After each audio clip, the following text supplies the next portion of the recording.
Well, the day is tomorrow. Arsenal is taking on Nurnberg at the Max Morlock Stadium that capacitates 50,000 people down in Germany. Welcome to Rokani Media Football. How are you guys and where are you watching us from? I go by the names of Rokani David. Smash the like button, comment and share. If at all you're watching us for the very first time, endeavor to subscribe to this channel so as not to miss certain stories that we do upload in here on a daily.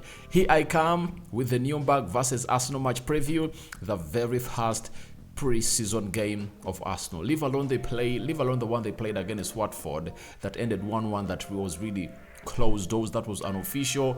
This is official to an extent that it's up onto the fixture of Arsenal, and it's among the games where they're going to play Real Madrid. They are going to play, I think they're going to play Barcelona. Is it Barcelona? They're going to play Borussia Dortmund. They're going to play Manchester United, Wrexham, and then they'll have to play, I think, Monaco in the Emirates Cup before they take on City in the Community Shield on the 5th of August. Let's see close to 400 likes. Smash on this video, as this might be the Arsenal debut for Kai Havertz. Not so? And don't forget to subscribe to this channel so as not to miss out on stories that we do upload in here on a daily. Now, when you look at this beautiful game of football, it comes in through when players like Declan Rice, Julian Timber haven't yet been announced as Arsenal players, and that really puts them out of this game, and they might play their first game when Arsenal is playing Wrexham down in America. That is around the 20th or 19th of July, meaning that when Arsenal really gets done with this game tomorrow, they are going to fly back to London Conley and then set onto their journey to the US, where they're going to play some 4 games and then return back to the Emirates. Now, team news of Arsenal: all the players that went down with Mikel Arteta are physically fit. That is it. Even those that were injured in the final bend of the season, that is Tomiyasu, Gabriel Martinelli. Remember, he got an injury against Brighton. Tomiyasu and Saliba took off the pitch of play when they are playing against what was the team?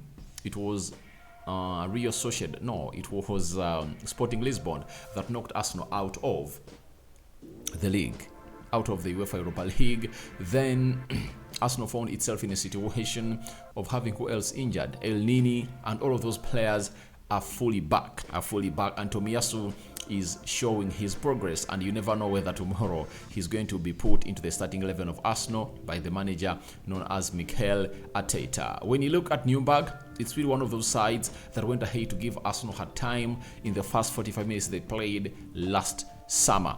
That was a game that ended 2-0 in favor of Nurnberg in the first half, and then the second half saw Arsenal coming through and pulled 5 back, and Nurnberg pulled just 1 back to put the result to 5-3 down in Germany. But it has always been a nice gesture for Arsenal to go down there and obviously do the needful and play the required part into that beautiful game of football. Now, let's get into what we think the predicted starting 11 of Arsenal is going to be as they take on the Nurnberg side. Now, the system obviously for Mikel Arteta, it's a 4-3-3. We all know that, and it looks like he's accustomed to this, though at the beginning of the previous season that Arsenal went ahead to accomplish, Arsenal found themselves playing into a system of 4-2-3-1, but later he shifted from a double pivot to a single pivot, and he really went in through to play with a 4-3-3 that really saw him really compete until the last 4, 5, 6, 7 games of the season. Now, in goal, we expect Aaron Ramsdale to start. That is it, though I don't see him playing 45 minutes, meaning that in the next 45 minutes, Okonkwo will come in through to be the goalkeeper of Arsenal, meaning that this is going to be just a side for the 45 minutes. Now, on the right back, there is Tomiyasu, Cedric Soares, Ben White. Who do you think is going to make it there? I think it's going to be this man known as Benjamin White, and obviously he's going to come in through and play as the right back for the side of Arsenal, but I don't anticipate to see him play more minutes, more than 50 or 60, as other players have to come in through and obviously play some good minutes. When you look at Ben White, I think he'll play like 60 minutes because he played some good 45 as Arsenal played Watford in the closed door game. such that Tomiyasu comes in through to play either 25 to 30 minutes, because a player who is coming back from injury cannot be played full 45 minutes. So the manager has to get a plan that will see him obviously get back to where he deserved. Left back, Zinchenko, obviously. With the likes of Havertz not returning right now because they've been, or he was at the under 21, you anticipate that it's only Zinchenko into this position that coming through, obviously play those minutes. Then later Cedric Soares will be brought in through, or Jakub Kiwior, depending on what situation the manager is going to really anticipate into that fixture. So Zinchenko is really one of those players that Arsenal need to see to it that they really get a replacement for, because in the Charity Shield game he's not going to be part of it, as he's going to be playing into the Ukraine game at Stamford Bridge. Now central defense, I think Arsenal's really central defense is going to come in through and obviously play. That is William Saliba. Good to welcome him on the right side of the central defense, and then we are going to see Gabriel Magalhaes coming in through to play as a left-sided centre back. But don't be shocked if at all he goes for Jakub Kiwior and then Gabriel Magalhaes comes in later. But I anticipate that they are going to come in through and obviously play there. But I don't see them playing the entire 90 minutes. That means Rob Holding will have some minutes to play. Jakub Kiwior will also have some minutes to play, to come in and obviously play that central defense. Now, the central defensive midfield, that single pivot. Jorginho, Thomas Partey, Thomas Partey or El Nini, who is coming in through to start into that position. And obviously, I believe it's really going to be this man playing into that part. That is Thomas Partey, as Mikel Arteta is convincing him to stay at Arsenal and not to leave the Arsenal side. It looks like he has to come in through and obviously get the job over the line. So as it stands, I really anticipate that it's going to be Thomas Partey into the single pivot or the defensive pivot for this beautiful game of football as Arsenal takes on Nurnberg. And who is going to play alongside him onto the other shoulder? It's obviously going to be Kai Havertz getting his first debut for Arsenal in that midfield, and he's going to take over the Granit Xhaka role, I understand, into that fixture that Arsenal is going to be playing tomorrow at the Max Moloch Stadium down in Nurnberg, that is Germany. But he comes in through with a lot of pressure into this beautiful game of football, as the team that Arsenal is fielding is the cream team. Because when you look at Arsenal, the beauty they're having this season is, or this preseason is, even when they bench almost their first team, they have a very beautiful team that can come in through and obviously express what the manager really wants. And Kai Havertz is really going to be hard into this game, and all he has to do is to really impress the fans of Arsenal. And it's good he's playing in his home country, and he's going to be having people supporting him that side, but he has to prove to the manager that he's worth £67 million. And I tell you, in pre-season, that's where the pressure starts to accumulate on you as a player.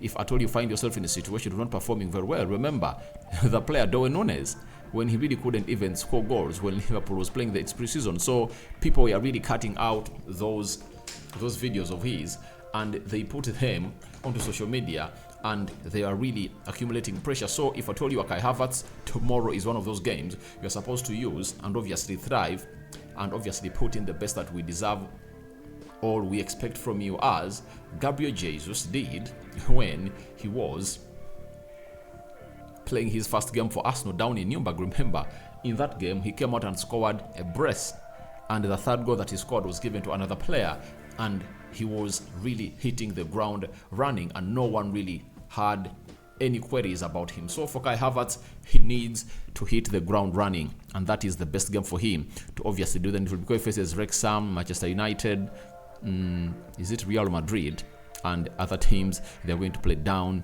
in America. So that is it for the player called Kai Havertz.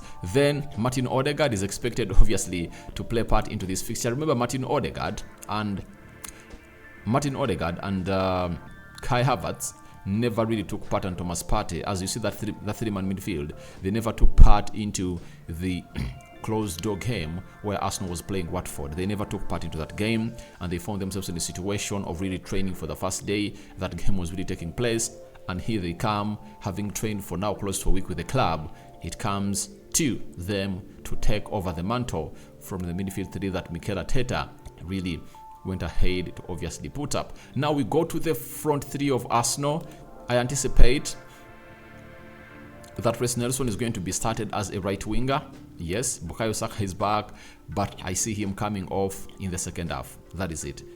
He's not going to come out and obviously play all the minutes, but all I understand is he's going to utilize every part. He's going to utilize every time that has been given to him in those 45 minutes. He looked sharp into the training. That's why you saw to it that his video was posted by the Twitter account of Arsenal. It was put on YouTube, meaning that he's really impressing, and having been rewarded new contract, yet he was a free agent, shows how good this is going to come on through and obviously take us to the next level as the club of Manchester United. Sorry, as the club of Arsenal. So that is Reece Nelson to start, and I believe that Martinelli is fully fit to come in through and obviously play part into this fixture. Also to really get in some 60 minutes into his legs as he prepares for more minutes down in America. And I understand that there is Leandro Trossard into the mix, but I anticipate Trossard will come in later in the second half, and Martinelli is going to lead the line as is a favorite for the manager that is Mikel Arteta. Leading the line is going to be who? Obviously the Arsenal number 9, Gabriel Jesus, looking sharp in training, and he could almost score 6 out of the 7 chances he got into those preseason, into those training sessions of him facing the goalkeeper and facing the defender, and he really looked great, and he was going past Aaron Ramsdale. So that shows you exactly what that is made of, and this team is taking shape, and the other players are not yet back, but when you look at that starting 11, it can change a little bit, but I anticipate it's not going to change a lot as far as the manager of Arsenal is concerned. So as it stands, that's what I think the starting 11 of Arsenal is going to be, and I think Arsenal is winning this beautiful game of football by some good number of goals, because last season they had to start with the likes of Havertz, Walter, the Emily Smith Rowe's. It was like the second string side of Arsenal that really started off the game, and for them to secure the game back to winning ways, they had to bring on Gabriel Jesus, they brought on Nketiah, they brought on El Nini, and very many other players, you know, the Sambilo Kongas of this world, and they really got themselves back to winning ways. So as it stands now, Arsenal is having a very good team there, and they can obviously get onto the winning ways in the first half and not needing some extra energy coming off the bench to see to it that they really take this game back to where they deserve it to be. So I believe it's going to be a very good game for Mikel Arteta to see to it that he tests these players. I understand, would have loved to be having Declan Rice and Julian Timber onto this fixture, but this time around it has been impossible because maybe the paperwork is lagging, because even Julian Timber, where everything is done and dusted, he has not been really put up as an Arsenal player, and he is going to be unveiled maybe in time from now, but we are not confident of what is really happening. So guys, your thoughts onto the starting 11 of Arsenal versus Nurnberg are welcome in the comment section below, and your prediction is also welcome. I think Arsenal is going to win the game of football by 4 goals to 1, all 4-0, with Jakub Kivio, Rob Holding, Saliba, and Gabriel Magalhaes. That is a watertight defense. And this time round, you get Thomas Partey out of that starting 11 and put in Jorginho. You are putting in a very good, credible, and proven central defensive midfielder. And then the El Ninis are there. Arsenal is having a very strong side. Not the first side is only. It's not only that first side that's going to be strong, but even the second side is going to be strong, because some fringe players might even come in through. The likes of the Nwaneris can come in through and obviously showcase to us what they have for Arsenal, as they've just gone ahead to agree a deal with Arsenal. Sign out for now. See you later. I cover you all in the precious blood of Jesus Christ. May the living true God bless you abundantly. Ciao, ciao.